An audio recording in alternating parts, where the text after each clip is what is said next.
Amados hermanos, los proverbios de Salomón. Qué cosa más deleitosa escuchar un proverbio, porque uno dice, qué tan grande sabiduría. Tendría que venir esa sabiduría de algún lugar, no de hombre, sino que sabiduría de parte del Señor. Qué bonito leer, hermano, el libro de Cantar de los Cantares, o los Cantares, como dicen muchas versiones, en donde el hombre enamora a la esposa, en donde la esposa hace alarde de su marido. Unos libros poéticos preciosos en donde nos damos cuenta que tuvo que haber sido inspirado por alguien no nacido en esta tierra. Tuvo que haber sido el Dios del cielo que le dio la capacidad a un hombre de Dios para escribir esas bellezas.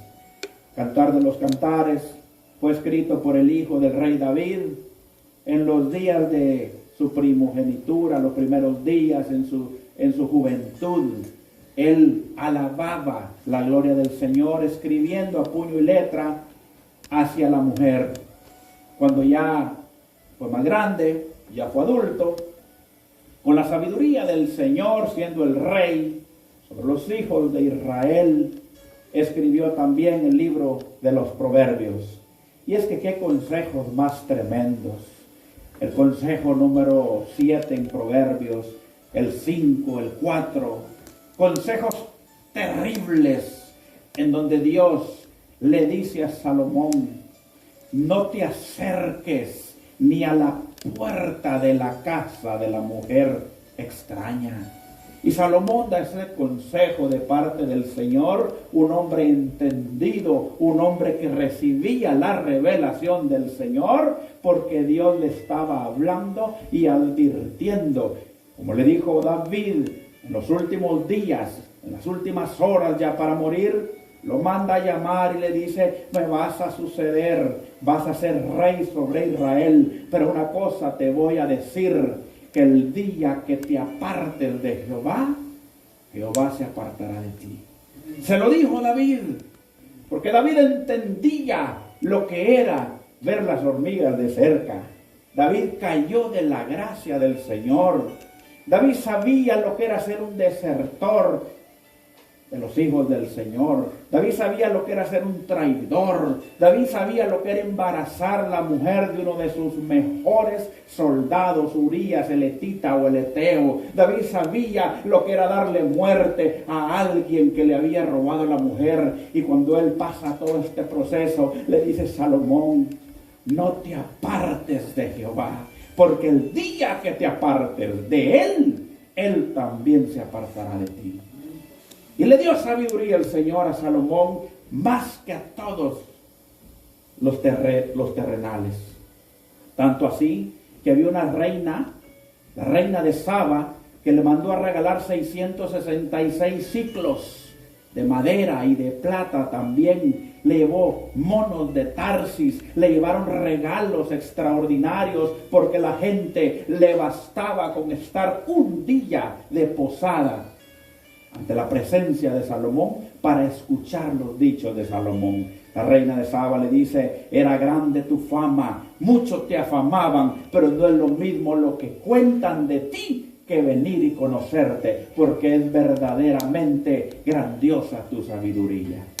Un hombre que Dios usaba con todo denuedo, un hombre que Dios usaba con libertad para poder enseñar y para poder aconsejar.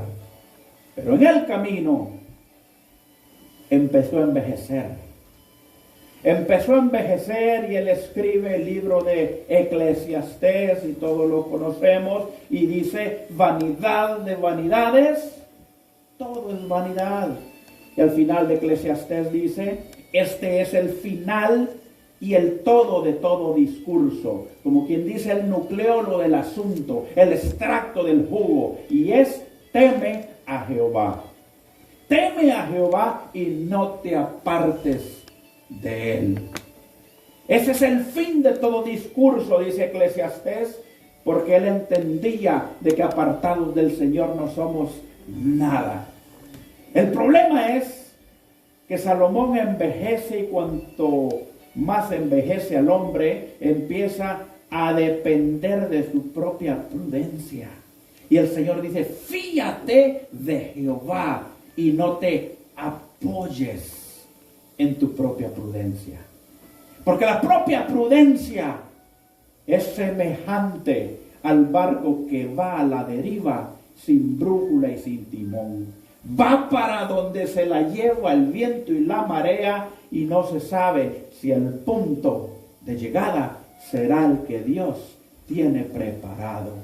Por eso, fíate en Jehová con todo tu corazón. Y no dice no te pongas encima, sino que ni siquiera te apoyes, o sea, ni siquiera una ayudita de tu propia prudencia. ¿Sabe por qué, hermano? Porque a veces nosotros decimos lo siguiente: yo sentí en el corazón hacer tal cosa. ¿Cuántos dicen amén? Y le hacemos caso al corazón. Y la Biblia dice, engañoso es el corazón, más que todas las cosas, y perverso, ¿quién lo conocerá? Perverso, hermano. El corazón del hombre es malo y va de mal en continuo todos los días. No hay un día que diga, es que el corazón del hombre va como la luz del alba hasta que el día es perfecto. Ese es el hombre de Dios que se apoya y se fía en Jehová. El corazón del humano, el corazón del hombre que confía en su propia prudencia y que se recuesta un minuto en él, con ese minuto, quizá con ese 1% que se apoyó en su propia prudencia, echó a perder el 99% de la confianza que había puesto en Dios. Por eso no podemos depender de sentimientos, o que yo siento, o que yo pienso, o que siento en el corazón. Por eso yo tengo mucho temor y miedo cuando alguien me dice, hermano pastor, yo siento en el corazón tal cosa. Ay, Dios mío, líbrame, le digo yo. Líbrame, porque yo también tengo sentimientos en el corazón. Y esos sentimientos del corazón son erróneos, equivocados, y tendrán que pasar por un filtro llamado la palabra del Señor. Y es que nosotros sentimos en el corazón cuando nos conviene, nos satisface y nos gusta la decisión. Pero cuando no nos conviene y no nos satisface y no nos gusta la decisión, decimos, siento que viene del diablo. Y no necesariamente viene del diablo, porque le dice el Señor, le dice Jesús, Pedrito, mira, tú sí, el que caminó en el agua, Satanás me ha pedido tu persona para zarandearte. Ah, eso viene del diablo. No, venía de Jesús. Jesús le da la palabra y le dice, pero aquí estoy yo para que tu fe no mengue. O sea que venía porque venía, y el Señor se lo advirtió, y sí venía.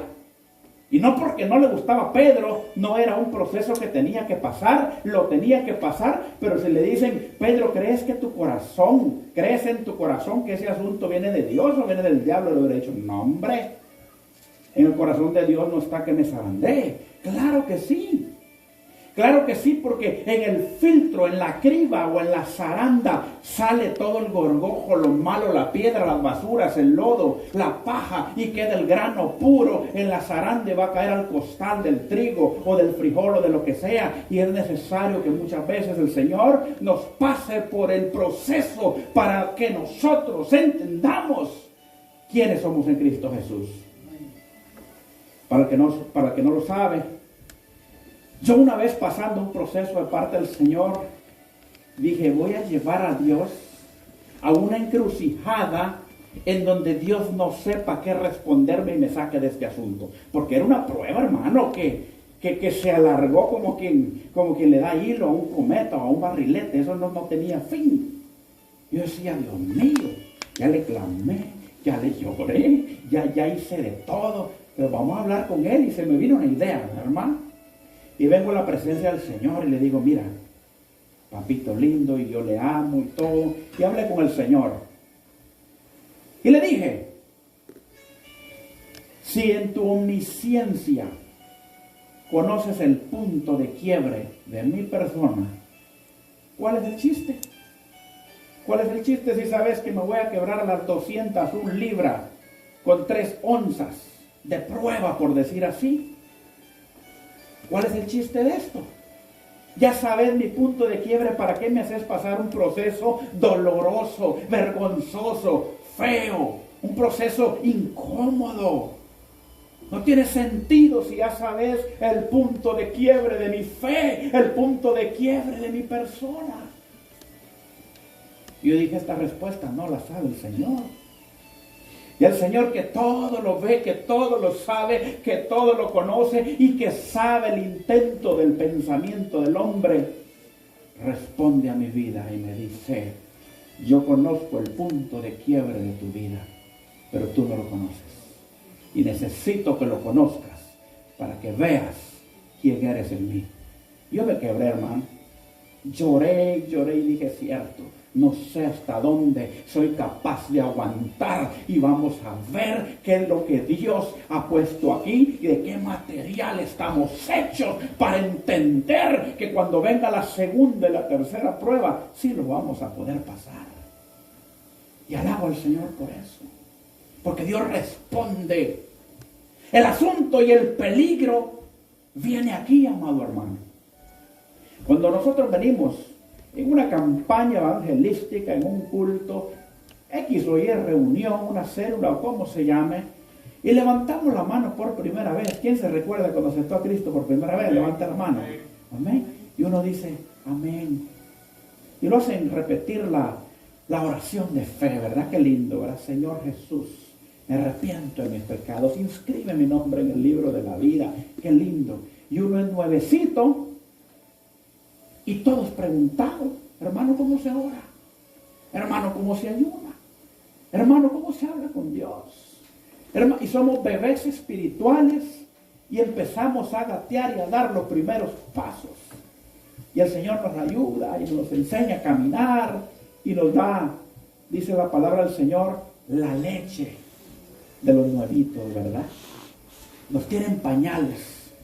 Pero el asunto es que conforme vamos creciendo, ya sabemos medio hablar con Dios, ya sabemos medio cantar, ya sabemos medio predicar, ya sabemos medio testificar de la grandeza de aquel que nos llamó de las tinieblas a su luz admirable. Entonces viene algo que se llama experiencia. Y cuando viene la experiencia, viene un peligro bien fatal, que es el apoyarnos en nuestra propia prudencia. El apoyarme en lo que conozco, el apoyarme en mi ministerio, el apoyarme en mi conocimiento, en el apoyarme en mi punto de quiebre. Yo sé de lo que soy capaz, pero es en Cristo Jesús y no en mi propia prudencia. Y entonces, Salomón confió en su propia prudencia. Salomón confió en su propia prudencia y por eso es que dice la palabra del Señor en el mismo proverbio que él le da en el capítulo 12 y le dice, hay camino que al hombre le parece recto, pero que su fin es camino de muerte. El mismo Dios se lo dio a Salomón. Salomón se le olvidó, porque la Biblia, hermano, no está ni para escribirla, ni está solamente para leerla, sino que está para vivirla.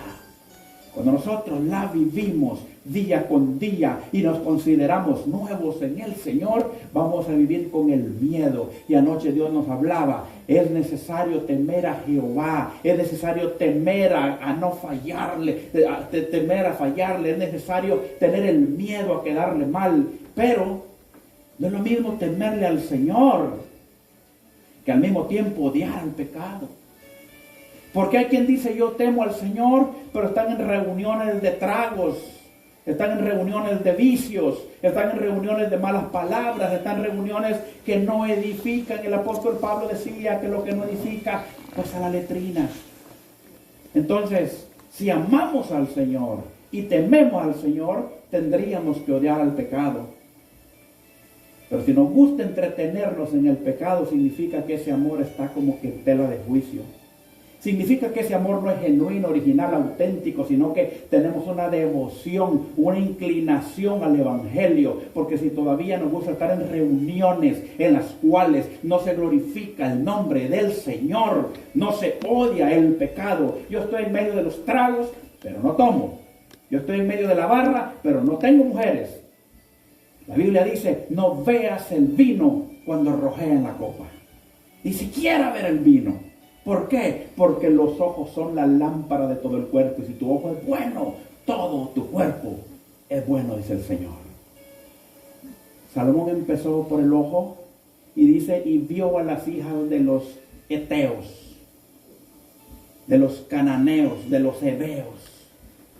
Y el Señor le dijo, no te allegues a las mujeres de los extraños, ni tampoco ellas se alleguen a ti. Mire la sabiduría del Señor, porque podía decir Salomón, Señor, es que yo no la busqué. ¿Qué le dijo Adán al Señor? Es que yo no lo hice, fue la mujer que me diste. O sea, el culpable siguió siendo el Señor. Pero Dios dijo, ya Adán ya me la hizo, dijo. Ya Adán ya me hizo ese asunto. Entonces le dijo, mira, ¿sabes qué? No te allegues a las mujeres extrañas, ni que ellas tampoco se alleguen a ti. ¿Y qué pasó? Se allegó a las mujeres extrañas. Y el problema es que en la propia prudencia nos habla al oído, nos susurra y nos dice, ¿sabes qué? Tú eres cristiano y no va a pasar nada. Es una reunión social. Es una reunión social y ahí no puede pasar nada. No puede pasar nada que tú no quieras. Pero entonces, no es la tentación que nos está alcanzando, sino que nosotros persiguiendo una tentación al llegar a lugares que se determinan campo del enemigo. Entonces a veces caemos, no porque el diablo nos ande siguiendo, sino que porque nosotros andamos persiguiendo la tentación. El Padre Nuestro, cuando el Señor les enseñó a orar, dice, líbranos del mal. O sea, que el Señor nos libre del mal, pero eso es cuando el mal se atraviesa en nuestro camino. Pero si nosotros andamos con el pecho pelado, siguiendo el mal, persiguiendo, no han visto el mal, ¿a dónde está el mal? Entonces lo vamos a encontrar. Dice la palabra del Señor que Dios anda buscando adoradores que le adoren en espíritu y en verdad. A tales el Señor les busca. Entonces, si usted le anda buscando y Él le anda buscando a usted, quiere decir que en alguna esquina se van a encontrar, se van a chocar. Ahora, igualmente con el pecado. El pecado, la palabra del Señor dice que el enemigo anda como león rugiente viendo a quién devorar. Él lo anda buscando a usted y usted le anda buscando a él en alguna esquina. Se van a encontrar. Entonces, es necesario huir, decía el apóstol Pablo a Timoteo, de las pasiones juveniles.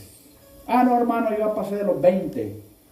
Ya, hermano, las pasiones juveniles están acá. Las pasiones juveniles están acá. Usted puede tener 90 años y vivir con pasiones juveniles.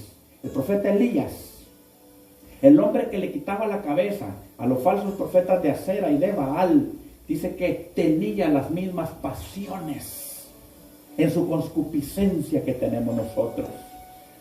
Elías no tenía 20 años.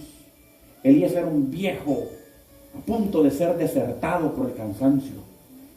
Al apoyarnos en nuestra propia prudencia, puede que usted haya escrito Proverbios y Eclesiastés y también Cantar de los Cantares, y que haya hecho libros y que haya hecho películas cristianas y que como Jimmy Swaggart haya ganado todo el continente. Y al apoyarnos en nuestra propia prudencia podemos fallarle al Señor, porque el principio de la sabiduría, al mismo tiempo que es amar y temerle al Señor, es odiar el pecado. Odiar el pecado. Ay, hermano, es que ahí es donde la cosa se pone difícil. Porque odiar el pecado significa poner en una balanza todas las sinvergüenzadas que me entretienen y que me gustan, pero que me hacen daño.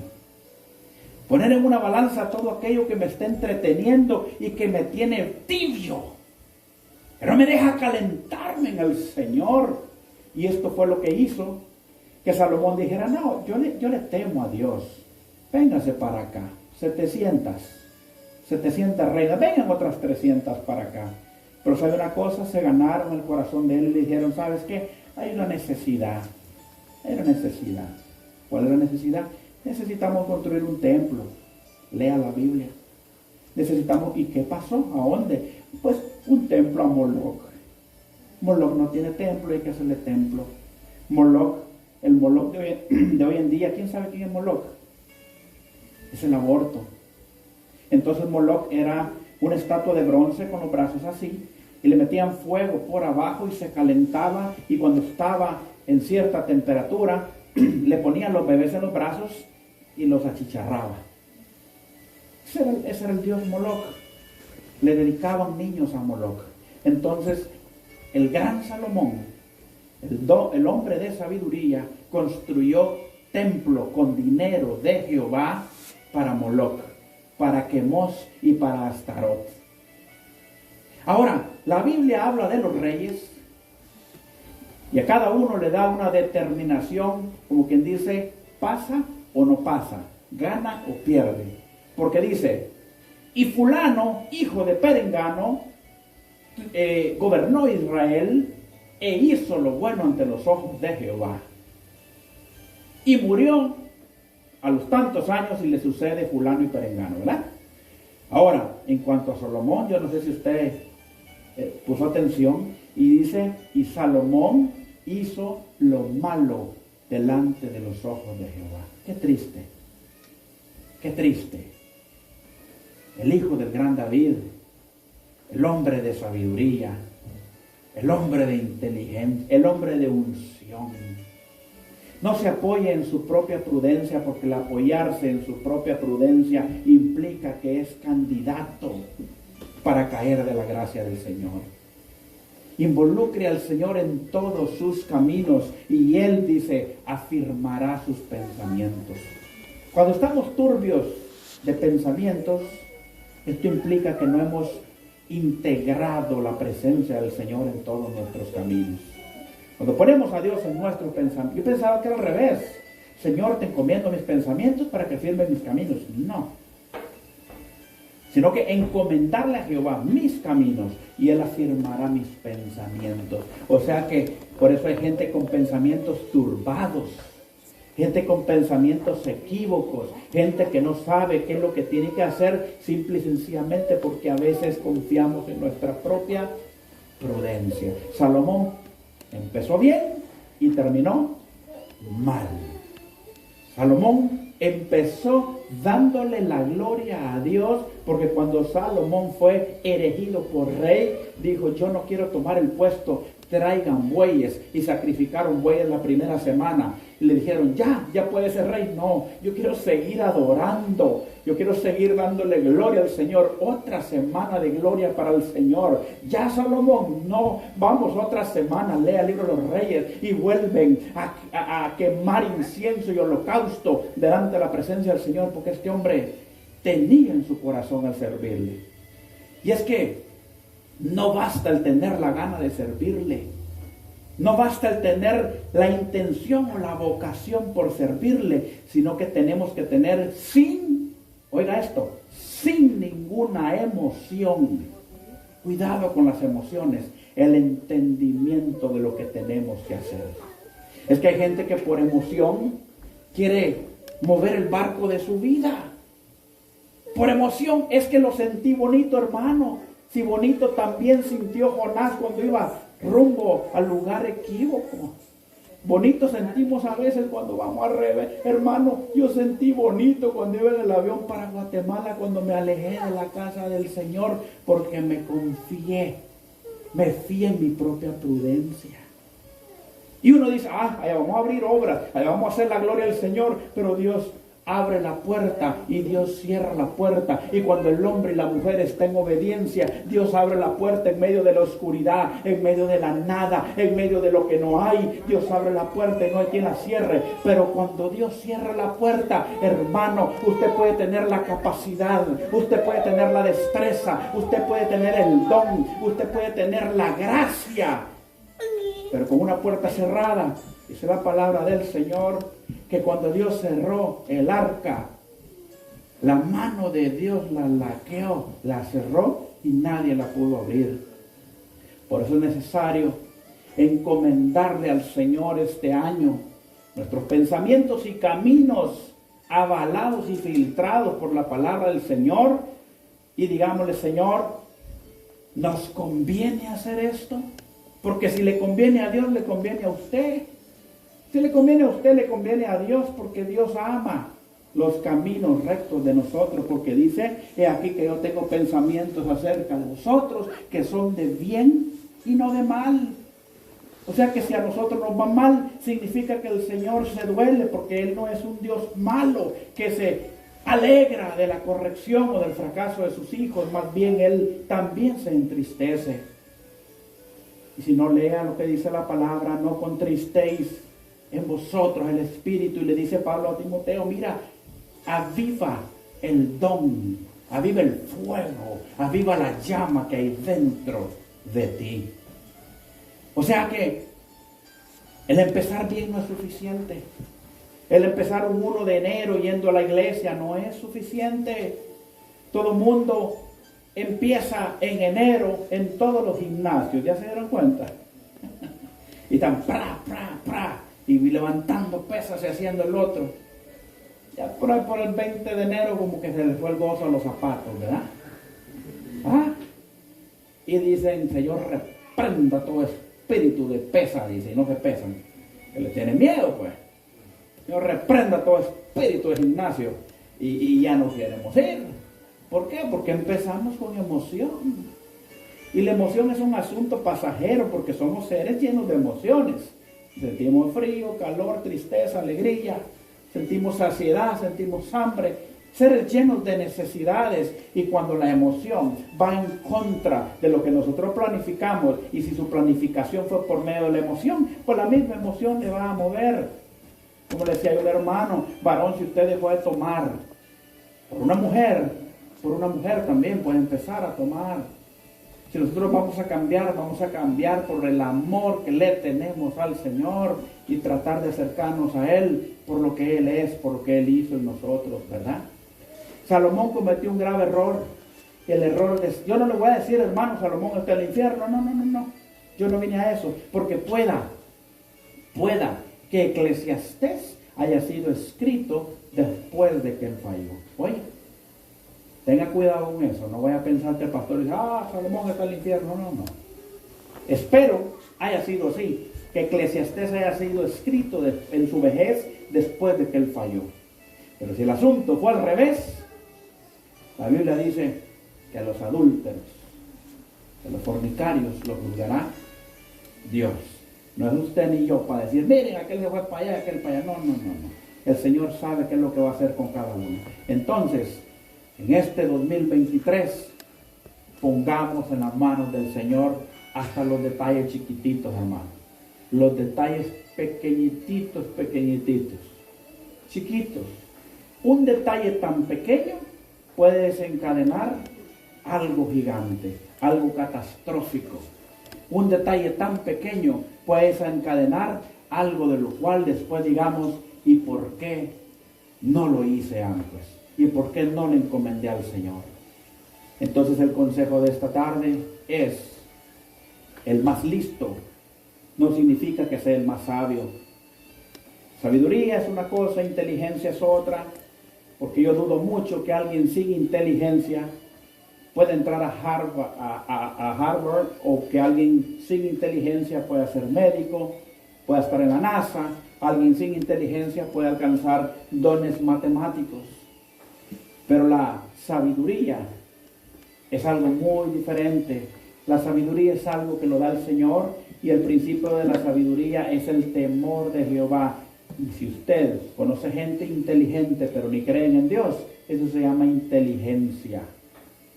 Inteligencia humana, que al final viene siendo insensatez. Y como dijo Asaf en el Salmo 73, cuando peleó con Dios, él mismo dice, yo era como una bestia delante de ti, peleando contigo. Amén. El hombre reducido a una bestia como Nabucodonosor, cuando andaba en 4 patas pastando con los animalitos. ¿Por qué? Porque confió en su propia prudencia. Se paran en el balcón y dicen, todo lo que alcanzo a ver hasta los confines de la tierra es creación de mi reino. Y aquí le doy una clave. Muchas veces el hombre le falla a Dios, y Dios se hace como que no oyó y como que no vio. No pasó nada. Nabucodonosor falló y dijo una cosa muy mala delante del Señor, y se jactó y se llevó la gloria. ¿Y sabe qué pasó? No pasó nada. Siguió siendo don Nabucodonosor sobre el reino de Babilonia. El asunto fue que pasó un año, dice la Biblia. Y cuando el año andaba campante, caminando como si nada había pasado, ya no andaba hablando mal, ya no decía que ese reino era fruto de su trabajo, de repente, ¡pum!, cayó hincado. Ya no hablaba. Porque Dios no puede ser burlado. Así que si hay todo pecadillo escondido, así que si hay pecados debajo de la alfombra, pecados debajo, así como Acán, que metió debajo de su casa de campaña el anatema y dijo, aquí nadie lo mira. Y se representaba como un hombre de Dios cuando salía afuera. Era de los escuadrones de Josué. Era de los escuadrones de los hijos de Jehová. Y se representaba como uno bueno. Pero el Señor le dice, ¿sabes qué? Aquí hay anatema. Aquí hay pecado escondido. Aquí hiede a pecado. Señor, le dijo Josué, ¿cómo? Sí. Me vas a apartar a estos por tribus. Vamos a poner a Judá, Neftalí, Zabulón, Isaacar, etcétera, ¿verdad? A todos me los vas a poner. Hermano, el Señor, cuando iba caminando, Josué le dice, aquí párate. ¿Qué pasó? Esta es la tribu que anda mal. Sepáramela. Y cuando tenía la tribu separada, le dice, camina sobre ellos, de entre ellos. Y camina y le dice, párate aquí. Esta familia está chueca. Apárteme los demás. Y entre la familia empieza a caminar. Y Acán estaba descubierto. Y dice, es que yo me traje unos mantos babilónicos y unos lingotes de oro. No fue lo que Dios dijo. No fue lo que Jehová nos dijo del anatema. No tentemos, ni lo tentemos. Dios no quiere saber del anatema. Dios no quiere saber del pecado. Dios no quiere saber que los hijos, los llamados sal del mundo, la luz del mundo, estamos guardando sinvergüenzadas debajo. ¿Sabe por qué? Porque puede que el hermano no lo sepa. La esposa y el esposo no lo sabe. La sociedad no lo sepa y nadie lo sepa, pero el Señor lo sabe y tarde que temprano todo asunto encubierto va a ser manifestado porque Dios no puede ser burlado. Tenemos que saber, hermanos, que con Dios no se juega y tenemos que saber de que el principio de la sabiduría es aborrecer, odiar el pecado, que nos dé náusea, que nos dé vómito. Así como Dios le da náusea al tibio y es vomitado de la boca, también el pecado tendría que ser lo mismo, el mismo efecto en nuestro sistema digestivo espiritual, que nos dé náusea para poder aborrecer el pecado. Salomón no sentía lo mismo. Él sentía inclinación al Señor, pero tampoco no le afectaba. ¿Verdad, hermano? Hay gente que dice, yo ya no fumo, pero me hago a la par de otro para... Y que sea de tercera mano, dice, ¿no? Amén. O hay quien dejó la marihuana, pero se va por allá en los suburbios a inhalar. Hasta vacuum le pasa y después huele en el vacuum. No, hermano, es lo mismo. Mejor cómprese, ¿verdad? Y dígale, Señor, me declaro de una vez. Porque ¿para qué vamos a estar con asuntos? Yo le digo, hermanos, el asunto es perseverar, el asunto es seguir, el asunto es no apartarnos. Pero mire, antes de llevar una vida chueca en la casa del Señor y hacer caer a uno de sus pequeñitos, dice la palabra, es mejor atarse una piedra de molino y tirarse al mar. ¿Sabe qué? Yo prefiero bajarme y decirle, hermanos, miren, nos vemos, que les vaya bien, miren cómo le hacen ahí con el tren del Evangelio y para dónde los lleve, pero yo quiero irme al cieno, yo quiero irme al lodo. Yo quiero irme a comer mi vómito de nuevo. ¿Sabe por qué? Porque Dios va a tener más misericordia de nosotros y nos vamos solitos a andar contaminando a los demás. Para andar contaminando a los demás, ahí estamos en un grave problema. El grave problema es que estamos siendo piedra de tropiezo para uno de sus pequeñitos, a los que cuida como a la niña de sus ojos. Entonces, ahí tendremos que compadecer ante el trono del Señor y pagar las consecuencias de hacer caer uno de los de acá.